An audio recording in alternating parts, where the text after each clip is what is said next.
नमस्ते विद्यार्थी मित्रांनो. बघा, जे विद्यार्थी डिप्लोमा फर्स्ट इयरसाठी ॲडमिशन घेणार आहेत त्यांच्यासाठी एक महत्त्वाची सूचना आलेली आहे. त्यांचं पूर्ण शेड्यूल जे आहे ते डिस्प्ले झालेलं आहे आता. याच्यानंतर आता तुमची डेट वाढणार नाही. आता ही शेवटची डेट वाढलेली आहे. ठीक आहे. तर आता पूर्ण शेड्यूल बघूया की तुमचं कॅप राउंड कधी सुरू होणार आहे. पहिला, दुसरा आहे ना, फायनल मार्कशीट, प्रोव्हिजनल मार्कशीट, नंतर कॅप राउंड 1 कधीपर्यंत आहे, दुसरा कितीला, हे सर्व पूर्ण डिटेल जे आहे ते आजच्या व्हिडिओमध्ये आपण बघणार आहे. तर बघा विद्यार्थी मित्रांनो, तुमची जी रजिस्ट्रेशनची प्रोसेस आहे हे चालणार आहे 18 जुलैपर्यंत.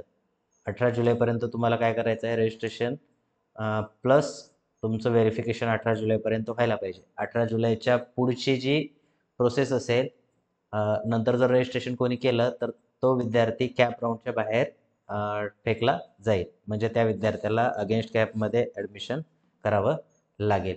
ठीक आहे. त्यानंतर बघा, तुमची जी प्रोव्हिजनल मेरिट लिस्ट आहे त्याला म्हणतो आपण तात्पुरती गुणवत्ता यादी. आहे ना, काय म्हणतो आपण, तात्पुरती गुणवत्ता यादी.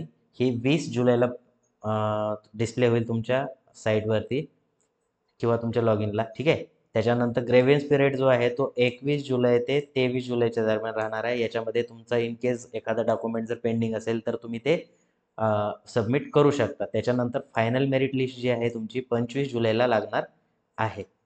ठीक आहे. 25 जुलैला एकदा फायनल मेरिट लिस्टमध्ये तुमचं नाव आलं म्हणजे तुम्ही कॅप राउंड प्रोसेसच्या साठी तयार आहात. बरोबर आहे. ठीक आहे. त्याच्यानंतर तुमची कॅप राउंड 1ची प्रोसेस सुरू होते. याला म्हणतो आपण कॅप राउंड फेरी 1 म्हणजेच कॅप राउंड 1. तर त्यासाठी काय असतं, अगोदर तुम्हाला ऑप्शन फॉर्म जे भरायचे आहेत ते 26 जुलैपासून ते 29 जुलैच्या दरम्यान, 26, 27, 28, 29 असे 4 दिवस तुम्हाला कॉलेजचे नावं या ठिकाणी टाकायचे आहेत कॅप राउंड 1साठी. ठीक आहे. तर त्यापूर्वी बघा 25 जुलैला काय दिलेलं आहे त्यांनी, तर 25 जुलैला तुम्हाला पहिल्या राऊंडसाठी किती जागा आहेत, वॅकन्सी, ती तुम्हाला काय केली जातील, या ठिकाणी प्रदर्शित केली जाते. यालाच काय म्हणतो आपण, वॅकन्सी सीट मॅट्रिक्स. म्हणजे एखाद्या कॉलेजला पहिल्या राऊंडसाठी किती जागा आहेत बाबा, SC साठी किती जागा आहेत, OBC साठी किती आहेत, ओपनसाठी किती आहेत, EWसाठी किती आहेत, याचं पूर्ण टेबल त्या ठिकाणी दिलेलं असतं प्रत्येक कॉलेजचा, प्रत्येक ब्रँचसाठी. ठीक आहे. तर तो वॅकन्सी सीट मॅट्रिक्सबद्दल आपण पुढे बघूच या. ठीक आहे. त्यानंतर बघा काय होतं, आपण 29 तारखेपर्यंत काय केलेलं आहे, फॉर्म भरलेला आहे. म्हणजे किंवा पहिलं ऑप्शन कोणतं, दुसरं ऑप्शन कोणतं, हे कॉलेजेसचे नावं आपण काय केलेले, टाकलेले आहेत. आता हे कॉलेजेसचे नावं टाकल्यानंतर तुम्हाला काय होतं, 31 जुलैला तुमची अलॉटमेंट होती. अलॉटमेंट म्हणजे काय, तर आता जे आपण हे 4 दिवसामध्ये कॉलेजेसचे नावं टाकले होते, तर त्यापैकी तुम्हाला कोणतं कॉलेज लागलंय, बरोबर, तुम्हाला कोणतं कॉलेज लागलेलं आहे ते तुम्हाला 31 जुलैला समजणार आहे. आलं लक्षात. मग 31 जुलैला समजलं तुम्हाला की हे कॉलेज लागलेलं आहे. सपोज तुम्हाला लागलेलं आहे गव्हर्नमेंट पॉलिटेक्निक अमरावती.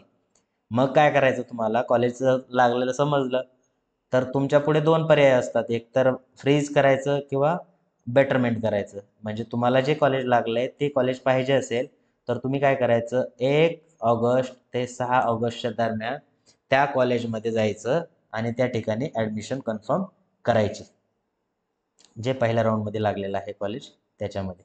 किंवा जर तुम्हाला कॉलेज लागलं असेल पहिल्या राऊंडमध्ये, जे पाहिजे होतं ते लागलं नाही, दुसरं कॉलेज लागलं, तर मग काय करायचं, तुम्ही बेटरमेंट करू शकता. बेटरमेंट म्हणजे काय, तर ते कॉलेज सेव्ह ठेवायचं आणि दुसऱ्या राऊंडमध्ये प्रवेश करायचं. ठीक आहे. त्याची डेट किती दिलेली आहे आपल्याला, 6 ऑगस्टपर्यंत आहे. ठीक आहे. त्याच्यानंतर सुरू होते बघा कॅप राऊंड 2. ज्या विद्यार्थ्याचा कॅप राऊंड 1 मध्ये नंबर लागला नाही, असे विद्यार्थी कॅप राऊंड 2 मध्ये परत कॉलेजेसची नावं किंवा ऑप्शन टाकू शकतात. ठीक आहे. त्यासाठी पण सेम कॅप राऊंड 1 ची जशी प्रोसेस होती तशीच राहणार आहे.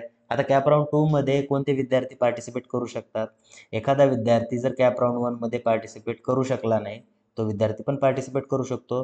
कॅप राऊंड 1 मध्ये एकही कॉलेज लागलं नाही असा विद्यार्थी पार्टिसिपेट करू शकतो. किंवा कॅप राऊंड 1 मध्ये 1 नंबरचं ऑप्शन सोडून जर दुसरे ऑप्शन लागले असतील तर तो बेटरमेंटसाठी अप्लाय करू शकतो. ठीक आहे. तर एवढे मुलं आपण कॅपराऊंड 2 साठी एलिजिबल आहेत. ठीक आहे. तर आता बघा काय करायचं आहे तुम्हाला. सेम जशी आपली पहिली प्रोसेस सांगितली होती मी तुम्हाला, की काय होतं वॅकन्सी सीट मॅट्रिक्स दिसतो. दुसऱ्या राऊंडसाठी कॉलेजमध्ये किती जागा शिल्लक आहेत कॅटेगरी वाईज, त्याचं प्रदर्शन म्हणजे त्याचं वॅकन्सी सीट मॅट्रिक्स हा 7 ऑगस्टच्या दिवशी डिस्प्ले होईल. मग हा वॅकन्सी सीट मॅट्रिक्स बघून आपण 8 ऑगस्टपासून ते 12 ऑगस्टपर्यंत काय करायचं आहे, तर तुम्हाला परत कॅपराऊंड 2 साठी कॉलेजेसचे नावं टाकायचे आहेत. आता तुम्ही किती कॉलेजचे नावं टाकू शकता? 300 कॉलेजचे नावं टाकू शकता. ठीक आहे. यानंतर काय करायचं तुम्हाला, तर 14 ऑगस्टला तुम्हाला दुसऱ्या राऊंडमध्ये कोणतं कॉलेज लागलं आहे हे समजेल. ठीक आहे. तर ते समजल्यानंतर 16 ते 20 ऑगस्टच्या दरम्यान तुम्हाला अलॉटमेंटची रिपोर्ट करायची आहे. म्हणजे काय, तर तुम्हाला जर त्या कॉलेजला ॲडमिशन घ्यायचं असेल तर तुम्ही फ्रीज करायचं, नाही तर बेटरमेंट परत तुम्ही तिसऱ्या राऊंडसाठी जाऊ शकता. ठीक आहे. आणि जर तुम्हाला त्या कॉलेजमध्येच ॲडमिशन घ्यायचं असेल तर 16 ऑगस्ट ते 20 ऑगस्टच्या दरम्यान तुम्हाला त्या कॉलेजमध्ये जायचं आहे तुमचे ओरिजिनल डॉक्युमेंट घेऊन आणि त्या ठिकाणी ॲडमिशन कन्फर्म करायचं आहे. ठीक आहे. त्यानंतर सुरू होते कॅप राऊंड 3. जशी कॅप राऊंड 2 होती तशीच कॅप राऊंड 3. 3 साठी पण काय 21 ऑगस्टला तुम्हाला काय केलं जाईल, तर तिसऱ्या राऊंडसाठी किती जागा शिल्लक आहेत ते दाखवलं जाईल. त्याच्यानंतर 22 ते 26 ऑगस्टच्या दरम्यान तुम्हाला कॉलेजेसचे नावं टाकायचे आहेत, म्हणजे ऑप्शन फॉर्म भरायचा आहे. नंतर 28 ऑगस्टला तुमची अलॉटमेंट होईल, तुम्हाला कोणतं कॉलेज लागलं ते समजेल. समजल्यानंतर 29 ते 2 29/8 म्हणजे 29 ऑगस्ट ते 2 सप्टेंबर 2 सप्टेंबरपर्यंत तुम्हाला काय करायचं आहे, त्या फ्रीज आणि बेटरमेंटचं तर ऑप्शन राहणारच नाही, डायरेक्टली फ्रीज करायचं आणि लागलेल्या कॉलेजला जाऊन ॲडमिशन घ्यायचं.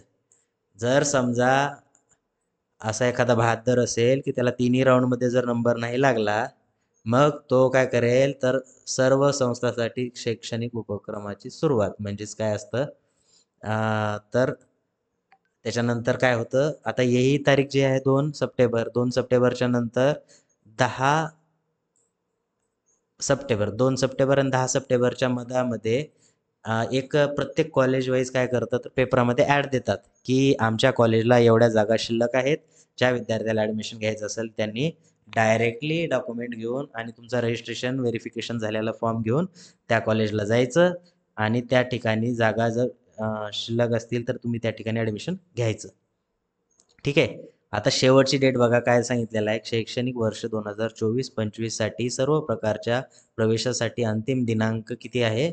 10 सप्टेंबर. म्हणजे 10 सप्टेंबर हा शेवटची तारीख राहील ॲडमिशनची. त्याच्यानंतर प्रवेश हा जो आहे तो बंद केला जाईल आणि जो काही कॉलेजमध्ये तुमच्या ॲडमिशन झालेलं आहे त्याचा डेटा जो आहे तो DTEला अपलोड करायची शेवटची तारीख असते 11/9/2024. याच्यानंतर तुमची ॲडमिशन प्रोसेस बंद होते. ठीक आहे. तर ही जी इन्फॉर्मेशन होती ही तुम्हाला द्यायची होती. आता हे जे तुम्हाला सर्क्युलर आहे हे सर्क्युलर आपल्या व्हॉट्सअपच्या ग्रुपवरती अवेलेबल आहे. ठीक आहे. नसेल तर तुम्हाला मी याची लिंक जी आहे ती डिस्क्रिप्शन बॉक्समध्ये टाकतो. व्हॉट्सअपचा ग्रुप जॉईन करून घ्या. त्याच्यामध्ये तुम्हाला PDF ऑलरेडी दिसलेली असेल, है ना? आय होप तुम्हाला ही इन्फॉर्मेशन समजली असेल. याच्या व्यतिरिक्त जर तुमच्या मनामध्ये काही डाऊट असेल, आता बघा काय करायचं आहे, डिप्लोमा फर्स्ट इयरच्या मुलांनी ज्यांचं रजिस्ट्रेशन व्हेरिफिकेशन झालं आहे त्यांनी 18 जुलैपर्यंत शांत बसायचं आहे आता. ठीक आहे. 18 जुलैपर्यंत शांत बसा आणि या शेड्यूलनुसार तुमची जी पुढची प्रोसेस राहील. ठीक आहे. तर भेटूया आपण लवकरच नेक्स्ट व्हिडिओमध्ये. Thank you. Good night.